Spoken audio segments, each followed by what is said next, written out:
Jeff, I got a question for you. I've had both Cannons and Scotties over the years. I was just out with Brett Brady, and he is a Scotty man.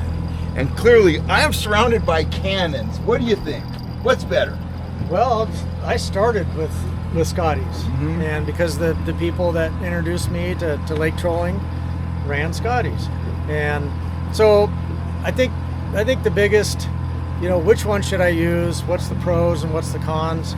The Scotties tend to have a gravity feed to deploy the downrigger. Yeah, with the brake. Yep.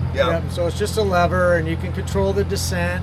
You can let it go down quickly, or you can let it go down slowly, and that to a lot of people is a benefit.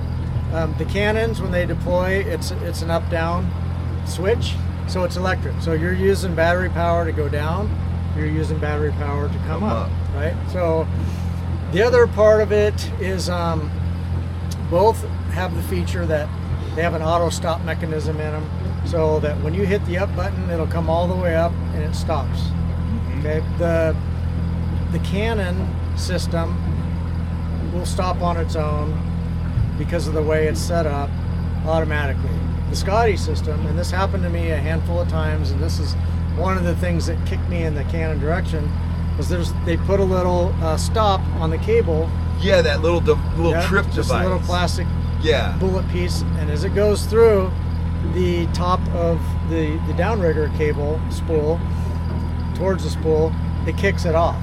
Right. Unless you lose it comes off. Yes. In which case you'll see, and it happened to me several times, that downrigger, the Scotty, will pull all that cable back until your terminal tackle or terminal end shows up, in which case it usually will break everything off, and you'll watch your downrigger ball go down. It will absolutely snap your ball off, just like that. If it doesn't stop, your ball's going to the bottom of the lake. Exactly. Yes. So the other thing, Scotty downriggers are great for like no nonsense, easy to use, very little features. One of my experiences with the Scotties were that they have analog counters and then they have digital counters. Okay. Well, up here in the north we get a lot of rain in the wintertime. Right.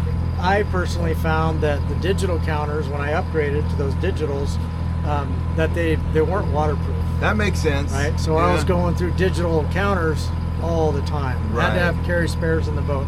So when you get to where your counter's gone, you don't know how deep you're going out. Right. It could be a problem for your day.